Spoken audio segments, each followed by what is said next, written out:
But when I was 13 years old, as we say on the stage, I got a copy of Annie, Get Your Gun. And I couldn't believe this voice. And I thought, what is this? And they said, well, it's a musical. And I said, well, what's a musical? And my father said, well, my friend is Ethel Merman. Her dad and I work together, and I'll take you to see Gypsy. And it was a religious experience. We're still a completely functioning temple and a completely functioning theater. I'm Schalchlin. I'm the press agent on the show. I'm the big voice, Goddard Merman, now and forever. The first show in the Jewish synagogue is about a gay marriage between a Baptist and a Catholic. You can't beat that. It's true.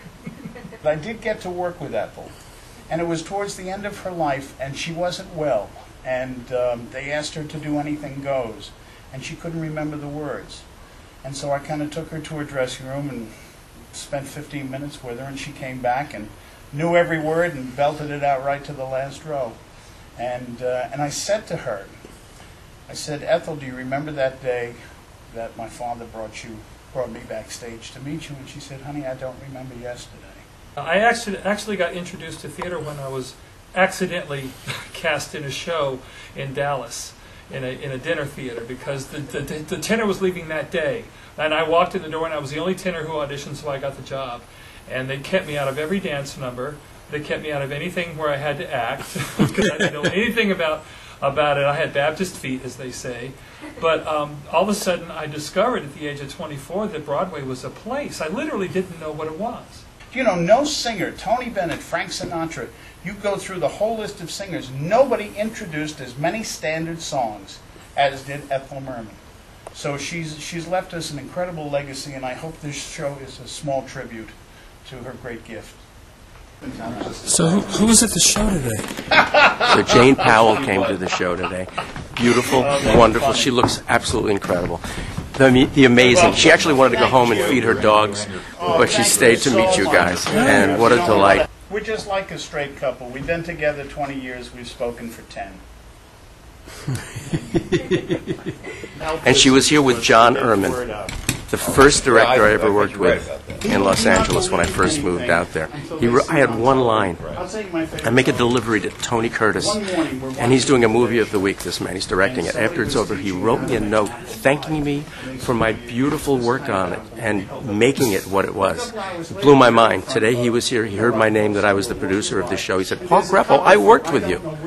He remembered me. That was 79. Formerly known as the Congregation Ezrath Israel, the temple was founded by a group of shop owners in Hell's Kitchen, but quickly became a sanctuary for stage and vaudeville actors, who because of their professions were not welcomed in other synagogues. With its firm foundation in place, the temple thrived and attracted marquee names like some of the Three Stooges and Shelley Winters. But after World War II, the congregation withered and the temple's funds were pretty much depleted. This did not seem to get in the way of the temple's livelihood. The finances of the synagogue were not very good when I came. For a number of reasons, the membership had gone down. It's my job to build it up, but what a luxury I have building it up without having to worry about money at all. A rather unorthodox but familiar way to pay the bills was set in motion. And for the first time in its 89-year history, the Actors Temple is doubling as an off-Broadway theater. And how fitting that its inaugural production, The Big Voice, Goddard Merman, is one that talks about spirituality and finding inner peace. The show is the autobiographical story about the longtime relationship of Steve Schalchlin and Jim Brochu. This is not Schalchlin and Brochu's first musical venture together.